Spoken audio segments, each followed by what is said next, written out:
مع المتسابقة الأخيرة في هذه الجلسة حبيبة ناصر الدين وفاء من قيرغستان.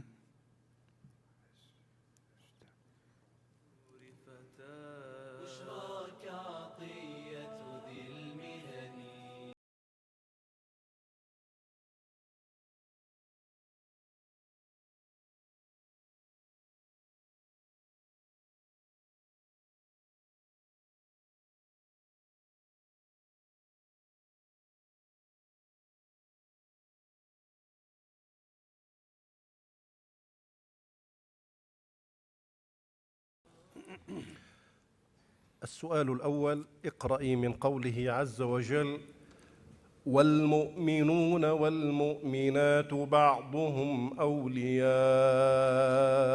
بعض يأمرون بالمعروف وينهون عن المنكر ويقيمون الصلاة. أعوذ بالله من الشيطان الرجيم. بسم الله الرحمن الرحيم. والمؤمنون والمؤمنات بعضهم أولياء بعض يأمرون بالمعروف وينهون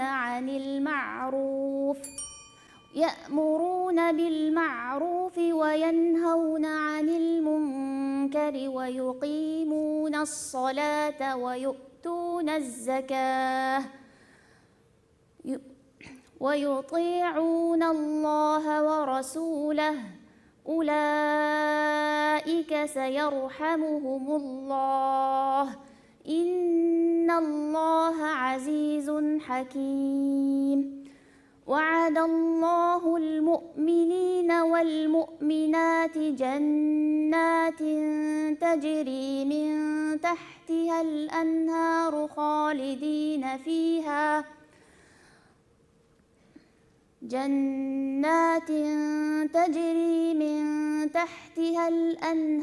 خالدين فيها ومساكن طيبة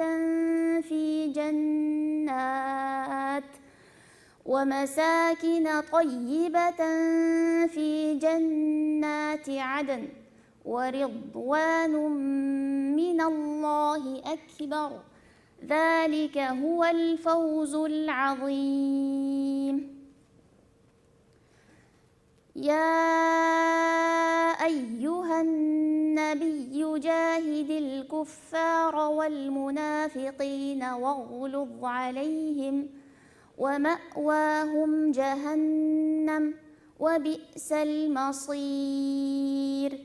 يحلفون بالله ما قالوا ولقد قالوا كلمة الكفر وكفروا بعد إسلامهم وهموا بما لم ينالوا وما نقموا إلا أن أغناهم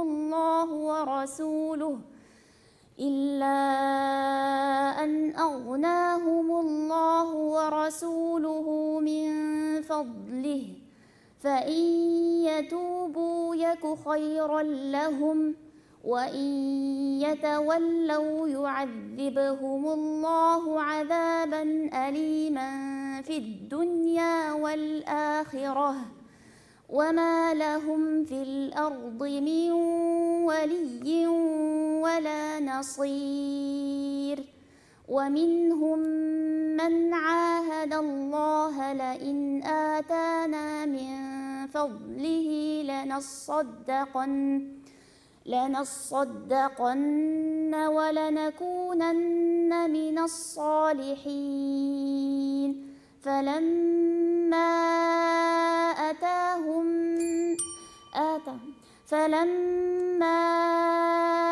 آتاهم من فضله بخلوا به وتولوا وهم معرضون. فأعقبهم نفاقا في قلوبهم إلى يوم يلقونه بما بما أخلفوا الله ما وعدوه وبما كانوا يكذبون. ألم يعلموا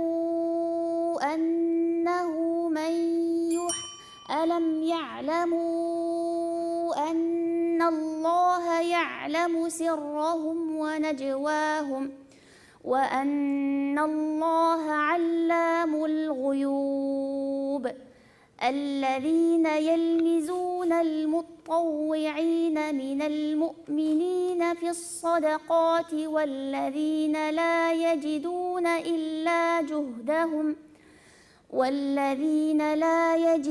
إلا جهدهم فيسخرون منهم سخر الله منهم ولهم عذاب أليم.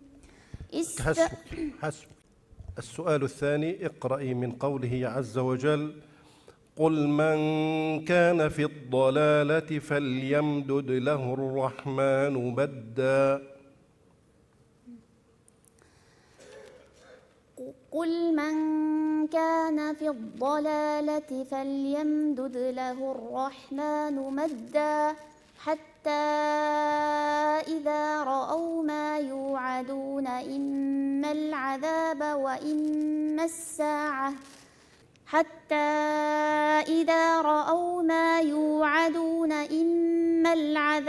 وإما الساعة فسيعلمون من هو شر مكانا وأضل سبيلا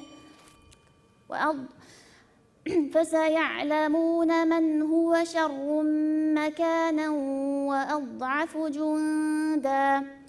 ويزيد الله الذين اهتدوا هدى والباقيات الصالحات خير عند ربك ثوابا وخير مردا.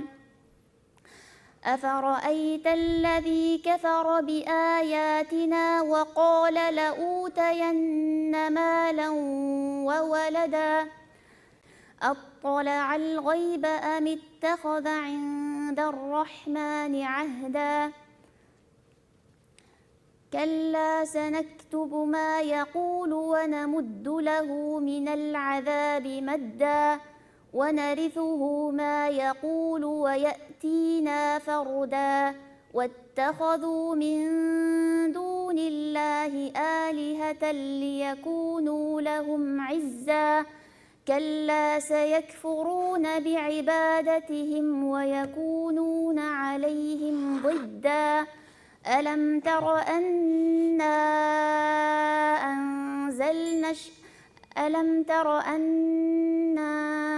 أرسلنا الشياطين على الكافرين تؤزهم أزا.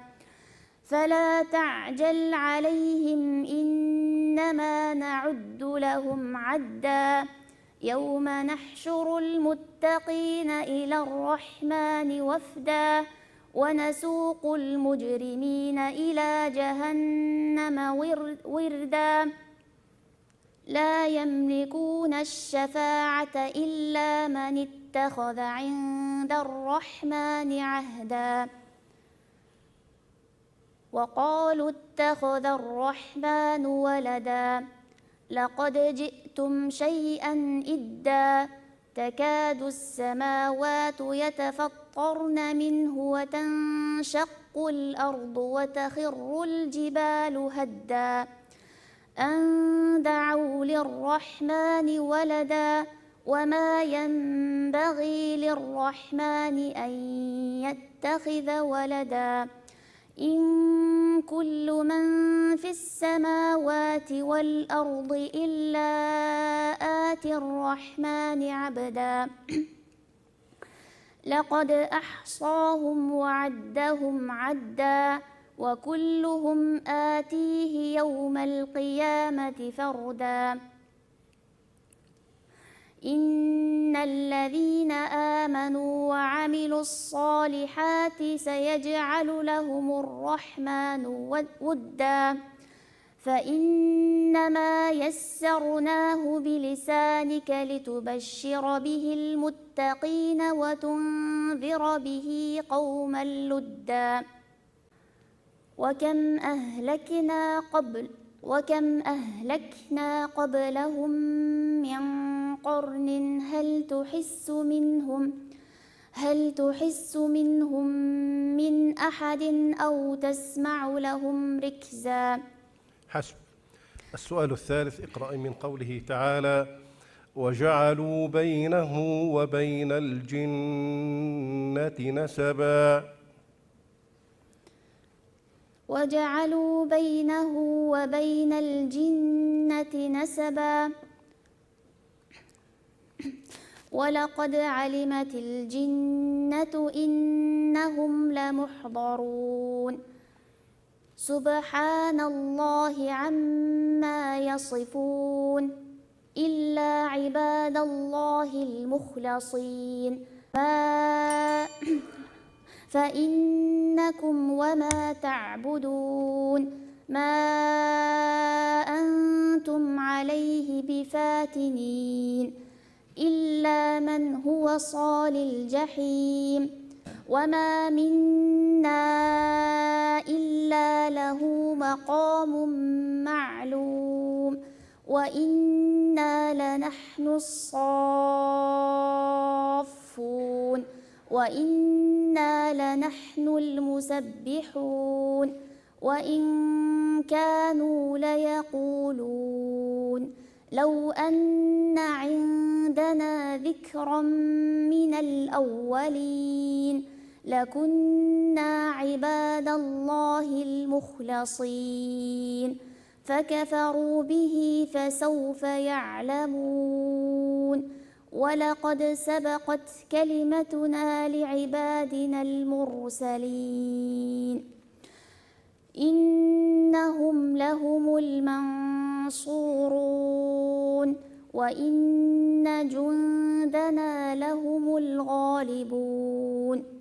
فتول عنهم حتى حين وأبصرهم فسوف يبصرون أفبعذابنا يستعجلون فإذا نزل بساحتهم فساء صباح المنذرين وتول عنهم حتى حين وأبصر فسوف يبصرون.